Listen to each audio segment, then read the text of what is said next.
வணக்கம் நண்பர்களே, முக்கிய செய்திகளை இந்த பதிவில் பார்க்க போகிறோம். என்ன செய்தி?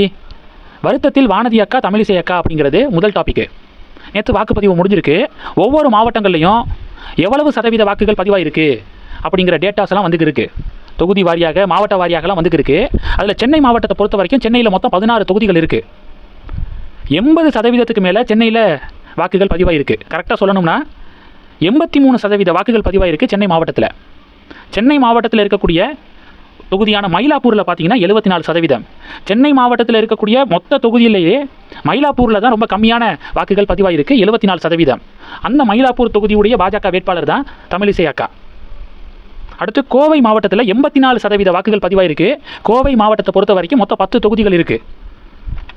எல்லாத்தையும் சேர்த்திங்கன்னா 84% வாக்குகள் பதிவாயிருக்கு. கோவை மாவட்டத்தில் இருக்கக்கூடிய 10 தொகுதிகளிலேயே மிகவும் குறைவான வாக்கு சதவீதம் பதிவான தொகுதி கோவை வடக்கு. 2 தொகுதியுமே ஸ்டார் தொகுதிகள். வானதி அக்கா சட்டமன்ற உறுப்பினராக இருக்காங்க, அவங்க போட்டியிடக்கூடிய தொகுதி ஒன்று. தமிழிசை அக்கா கவர்னராக இருந்தவங்க, அவங்க போட்டியிடக்கூடிய தொகுதி ஒன்று. ரெண்டுலேயுமே வாக்குப்பதிவு சுமாராக தான் நடந்திருக்கு. இது ஒரு பெரிய பேசுபொருளாக மாறி இருக்கு. திமுக காரங்க என்ன சொல்கிறாங்கன்னா, டெஃபினட்டாக டிஎம்கே கூட்டணி தான் ஜெயிக்கும் இந்த 2 தொகுதியிலையுமே அப்படின்னு திமுக காரங்க சொல்ல, ஓவர் கான்ஃபிடென்ட் உடம்புக்காகாது. மே 4ஆம் தேதி வரைக்கும் வெயிட் பண்ணுங்கள். டெஃபினட்டாக கோவை வடக்கு, மயிலாப்பூர் பிஜேபிக்கு ஃபேவராக மாறுறதுக்கு சான்ஸ் அதிகமாக இருக்குது அப்படின்னு என்டிஏ சப்போர்ட்டர்ஸ் நம்பிக்கை தெரிவிக்கிறாங்க. மயிலாப்பூர் தொகுதியில் தமிழிசை அக்கா வேட்பாளர் அப்படின்னு வேட்பாளர் பட்டியலாம் வெளிவருவதற்கு முன்பாகவே தமிழிசை அக்கா பிரச்சாரத்தை ஆரம்பித்தாங்க. மறந்துருக்க மாட்டோம். அப்போவே நம்ம ஒரு பாயிண்ட் சொல்லியிருந்தோம். மயிலாப்பூரில் பிராமண சமூகத்தை சேர்ந்த மக்கள் அதிகமாக இருக்காங்க.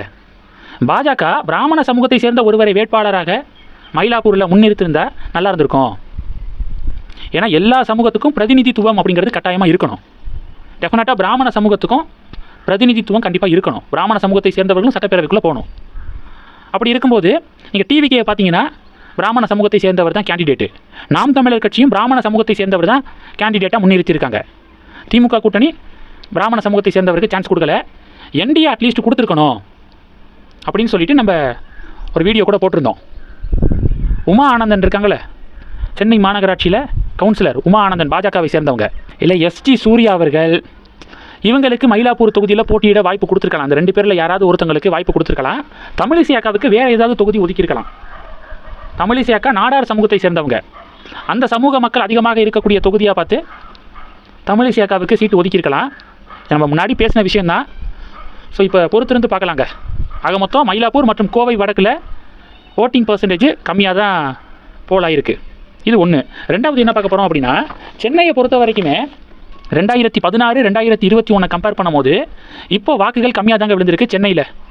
2016 நீங்கள் ஓட்டிங் பர்சன்டேஜ் கூட, அதுக்கு காரணம் எஸ்ஐஆர் ப்ராசஸ்ஸு. ஆனால் வாக்குகள் பதிவானது கம்மி தான் இந்த வாட்டி.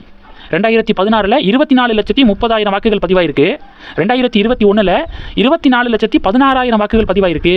இது 2026 23,70,000 வாக்குகள் பதிவாயிருக்கு. சென்னையை பொறுத்த வரைக்கும் லாஸ்ட் 3 சட்டப்பேரவை தேர்தலில் வாக்குகள் ட்ராப் ஆகிருக்கு அப்படிங்கிற ரிப்போர்ட்டும் வெளிவந்திருக்கு. இது 2. மூணாவது என்ன பார்க்க போகிறோன்னா, பாலி மார்க்கெட் இருக்குல்ல, ஃபேமஸான பெட்டிங் பிளாட்ஃபார்மு.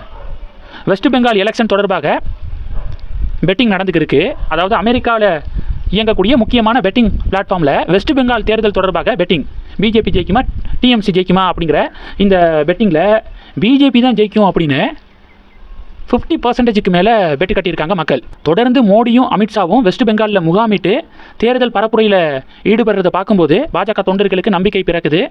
கண்டிப்பாக இந்த வாட்டி பிஜேபி ஆட்சி தான் வெஸ்ட் பெங்காலில் அப்படிங்கிற நம்பிக்கையில் இருக்காங்க. அந்த நம்பிக்கையை தொடர்ந்து தான் இந்த பாலி மார்க்கெட் அப்படிங்கிற பெட்டிங் பிளாட்ஃபார்மில் பிஜேபி தான் ஜெயிக்கும் அப்படின்னு அதிகமானோர் பெட்டு கட்டியிருக்காங்க. அது சம்மந்தப்பட்ட புகைப்படங்கள் ட்ரெண்டிங்காக ஷேர் ஆகுதுங்க. தமிழக தேர்தலில், இந்த சட்டப்பேரவை தேர்தலில் அண்ணாமலை அண்ணன் போட்டியிடல. அதனால் அண்ணாமலை சப்போர்ட்டர்ஸுக்கு தமிழக தேர்தலை விட வெஸ்ட் பெங்கால் தேர்தலில் தான் அவங்களுடைய ஃபோக்கஸ் அதிகமாக இருக்குது.